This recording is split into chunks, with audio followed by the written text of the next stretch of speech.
بسم اللہ الرحمن الرحیم۔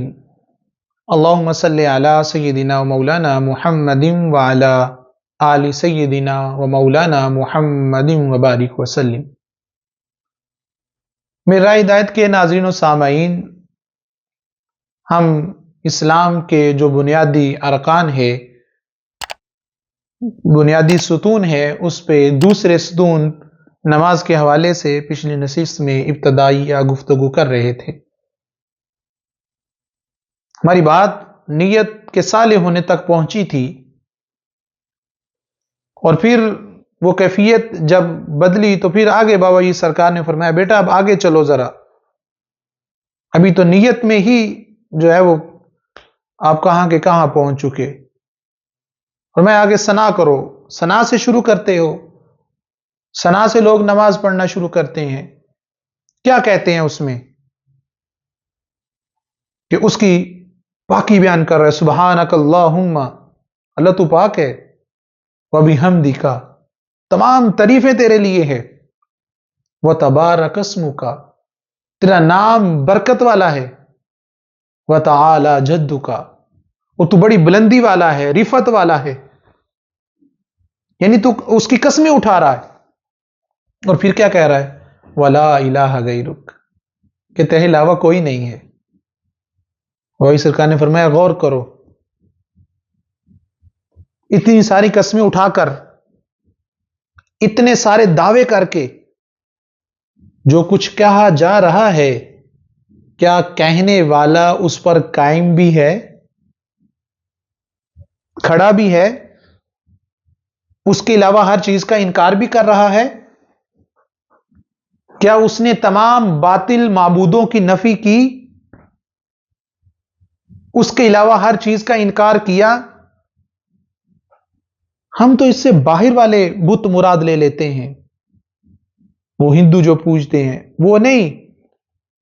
وہی سرکار نے فرمایا کہ انسان کے اندر بھی بہت سارے بت ہیں، کیا وہ ان بتوں کو پاش پاش کر رہا ہے، ان بتوں کا کلا کما کر رہا ہے، ان بتوں کو توڑ رہا ہے؟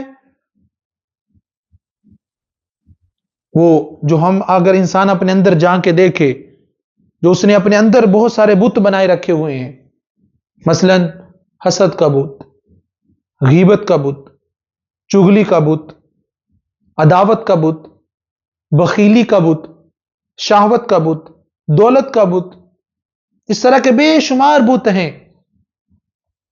وہی سرکار نے فرمایا ایک ایک کا نام لیتے جاؤ، یہ سارے بت ہیں جو ایک نہ ختم ہونے والا سلسلہ ہے۔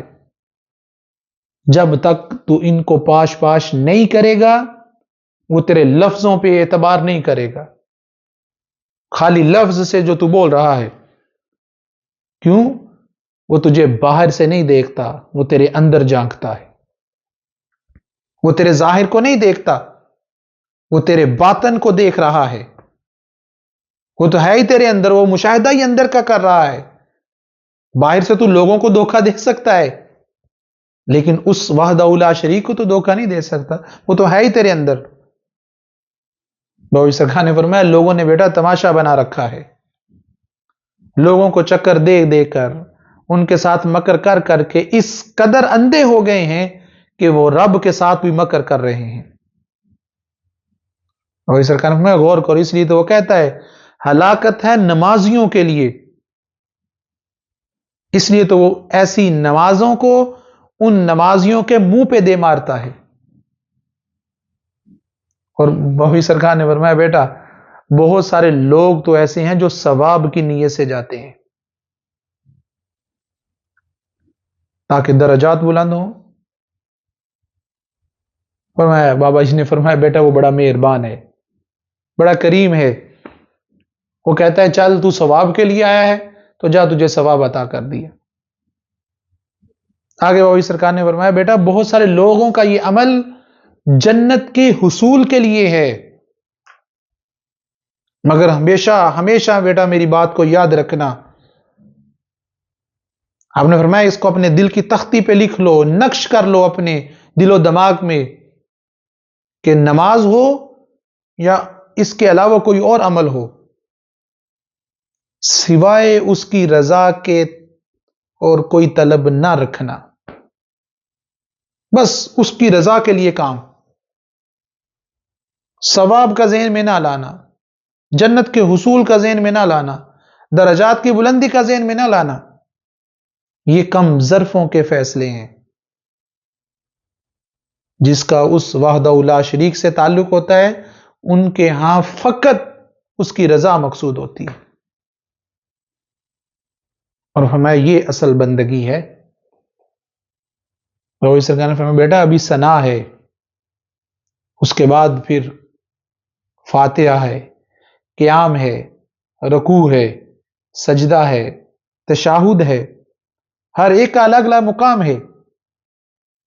جس کی ابتدائی غلط ہے اس کی پھر انتہا بھی تو غلط ہوگی۔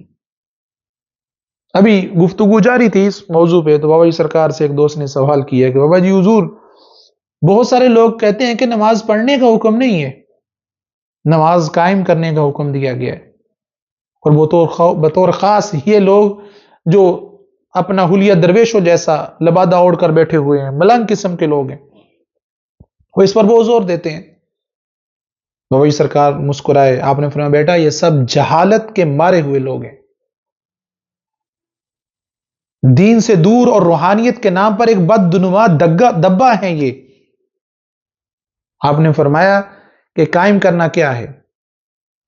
اور سرکار نے فرمایا کہ قائم کرنے کا مطلب یہ ہے کہ جو بندے کی کیفیت، جو حالت اور جس طرح کی سال سوچ اور جس طرح کی پاکیزگی نماز ادا کرتے ہوئے ہے، تو جب وہ نماز سے فارغ ہو کے گھر گیا، بازار گیا، کاروبار میں گیا، تو اگر اسی حالت پر قائم رہا، کسی کا برا نہ کیا، کسی کا برا نہ سوچا، کسی کے ساتھ غلط بیانی نہ کی، کسی کا حق نہ مارا، تو پھر خود بھی شر سے محفوظ رہا اور اس کے شر سے دوسرے بھی محفوظ رہے، تو اس نے نماز کو قائم کر لیا ہے۔ اب کون اس حالت پہ رہتا ہے؟ کون ہے وہ جو غیر شرعی کام ہم ادا نہیں کرتے اور ساتھ نمازیں بھی پڑھ رہے ہیں؟ اور اس سرکار نے فرمایا ایک اور سمجھ لو کہ نماز فرض ہے۔ کیا مطلب؟ فرض کا کیا مطلب ہے؟ آپ نے فرمایا آسانی سے یہ بات سمجھ لو کہ جو کچھ قیام میں، رکوع میں، سجدے میں، تشہد میں اس کے ساتھ قول و قرار کیے نا، اس کے ساتھ وعدے کیے، اس کے ساتھ گفتگو کی، اس پر جو ہے کلام کیا، اس کے ساتھ، تو اس وعدے پر قائم رہنا اب تجھ پہ فرض ہو چکا ہے کہ اب مکرنا نہیں ہے اس سے۔ جو کچھ سجدے میں کہا ہے سبحان ربی الاعلی، اب اس پہ قائم رہنا تجھ پہ فرض ہو چکا ہے۔ اگر تو پھر وعدے سے پھرے گا تو پھر تیرا انجام برا ہوگا۔